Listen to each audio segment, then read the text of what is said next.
কথা বলতেছেন। উম্মে মাবাদ বলে, যুবকের গলার আওয়াজ আমি শুনতেছি, এত সুন্দর কণ্ঠ, এত হৃদয়গ্রাহী কণ্ঠ আমি আজ পর্যন্ত কোনোদিন শুনি নাই। আরে শুনবা কোত্থেকে? এই পৃথিবীর যত সৌন্দর্য সব আল্লাহ তাআলা আমার নবীকে দান করেছি। পৃথিবীর যত সৌন্দর্য আছে, নায়িকা ঠাইকারে দেখলে তোমরা পাগল হয়ে যাও, আরে এগুলার কি সুন্দর, এগুলার কি সুন্দর। আমরা যখন মিশরে পড়াশোনা করতাম, কায়রোতে মাঝে মাঝে ঘুরতে যেতাম, মিশরীরা এত সুন্দর। বাংলাদেশ থেকে যখন বিমানে উঠতাম, এক বিমানে যদি 400 বাঙালি থাকে, সবাই দেখলে বোঝা যায় যে এক দেশের মানুষ, এক কালার, এক রং। কিন্তু 1000 মিশরীর মধ্যে যদি একজন বাঙালি থাকে, তাকে চিনা যায়, কারণ মিশরীরা সব এক লেভেলের সুন্দর, এক কালার, সব এক সাইজ।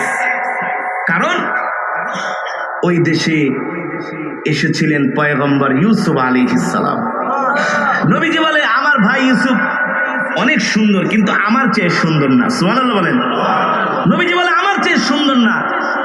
পয়গম্বর ইউসুফ আলাইহিস সালামকে দেখা জুলাইখা, আজিজ মিসরির প্রেসিডেন্টের স্ত্রী, একটা গোলাম জেল থেকে ধরে আনছে, দেখে পাগল হয়ে গেছে। গোলাম বাজার থেকে কিনে আনছে, চেহারা দেখে পাগল হয়ে গেছে। সুবহানাল্লাহ বলেন। জুলাইখা সরাসরি যে পয়গম্বরকে প্রেমের প্রস্তাব দিছে। এত পয়গম্বর এসব পচা গান্দা প্রেম ভালোবাসে কি তারা কি অ্যাকসেপ্ট করে নাকি? গ্রহণ করে? পাত্তাই দেয় না। তোর জুলাইখা কি, তুই জুলাইখা কি, তুই প্রেসিডেন্ট, পাত্তাই নাই কোনো। হাত কাটে, পাও কাটে, এটা কাটে, সেইটা কাটে।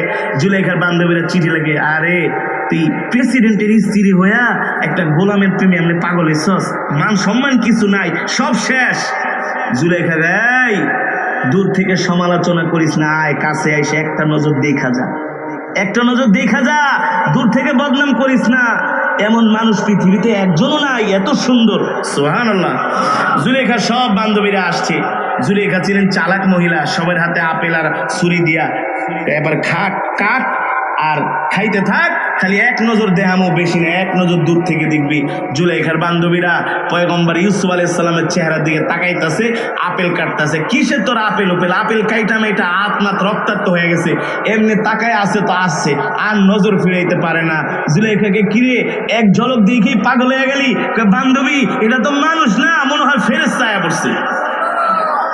আম্মা জান আয়েশা রাদিয়াল্লাহু তাআলা আনহা বলেন, পয়গম্বর ইউসুফের চেহারা দেখে মিশরের রমণীরা আঙ্গুল কেটে ফেলেছে, হাত কেটে ফেলেছে। আমার স্বামী মুহাম্মদ সাল্লাল্লাহু আলাইহি সাল্লামের চেহারা দেখলে তারা কলিজা কেটে ফেলাইতো, নবীর চেহারা থেকে নজর ফিরাতে পারতো না। আল্লাহু আকবার, জোরে বলেন আল্লাহু আকবার। কেন মক্কা মদিনায় যান, ইমাম সাহেবদের দেখেন না চেহারা? দেখেন না তাদের সৌন্দর্য? সৌন্দর্য কাকে বলে, কত প্রকারও কি কি।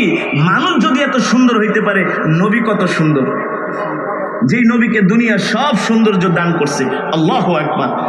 উম্মে মাবাদ বলে, ঘরের দরজা ফাঁক করে দেখি, এত সুন্দর জীবনেও দেখি নাই, এত সুন্দর কণ্ঠ, দেখতে এত হিংসাম। আরে কেন হিংসাম হবে না? এ তো দুনিয়ার সবচেয়ে সুপুরুষ, ঠিক কিনা বলেন?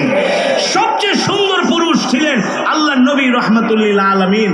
এবার নবী ছাগলের সামনে যাওয়ার পরে বকরি নবীর সাথে কথা বলে হাঁটে।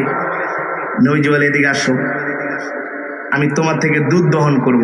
সুবহানাল্লাহ বলেন। নবীজি বিসমিল্লাহ বইলা শুধু তার হাত মোবারকটা বকরির দুধের স্তনের সাথে লাগাইতে দেই, সাথে সাথে দুধে স্তন ভরপুর হয়ে গেছে। বকরি ডাক দিয়ে আল্লাহর নবী, তাড়াতাড়ি করে দুধ দহন করেন, আমি আর ভার সইতে পারি, আমার কষ্ট হইতেছে। উম্মে মাবাদ বলে, দেখতেছি ওই যুবক নিজের হাত দিয়া দুধ বের করতেছে, স্তন থেকে টেনে টেনে দুধ বের করতেছে, আর বকরিটা নবীর সাথে কথা বলতেছে। বকরি বলে, গো রাহমাতুল লিল আলামিন, আপনি আমার স্তনের দুধ খাবেন, আমি আপনার জন্য আমার থেকে দুধ দিতেছি, আমার জন্য অনেক বড় পরম সৌভাগ্যের। আল্লাহু আকবার, জোরে বলেন আল্লাহু আকবার। এবার নবীজি দুধ দহন করতে করতে একেবারে মস্ক পুরা ভরে গেলেন। উম্মে মাবাদ দেখে কাম হয়েছে, এই ঘটনা তো জীবনে কোনোদিন দেখবে কোত্থেকে, এ তো রাহমাতুল লিল। আল্লাহু আকবার। এবার দুধ দহন করে নবীজি আবু বকর সিদ্দিক বলে, আবু বকর আপনি খান। নবী তো খায় না, আগে সাহাবীকে খাওয়ায়। আবু বকর বলে, আপনি আগে খান। না, আপনি আগে খান। এবার নিজের হাত দিয়ে নবীজি সেদিন আবু বকরকে পান করালেন দুধ। এবার নবীজিও পান করলেন। আবু বকর দেখেন দুধের কি অবস্থা। ওগো আল্লাহর নবী, দুধ যেমন ছিল তেমন আছে, এক ফোঁটাও কমে নাই, এক ফোঁটাও। যান এবার উম্মে মাবাদকে দিয়ে আসেন। উম্মে মাবাদ তো খুশি, অসুস্থ বকরি সুস্থ হয়ে গেছে, আবার দুধ দিছে, এর চেয়ে তার খুশি হইতে পারে? সুবহানাল্লাহ বলেন। উম্মে মাবাদ দুধের মজ দেখা তার তো অবাক, কি দেখলাম। এবার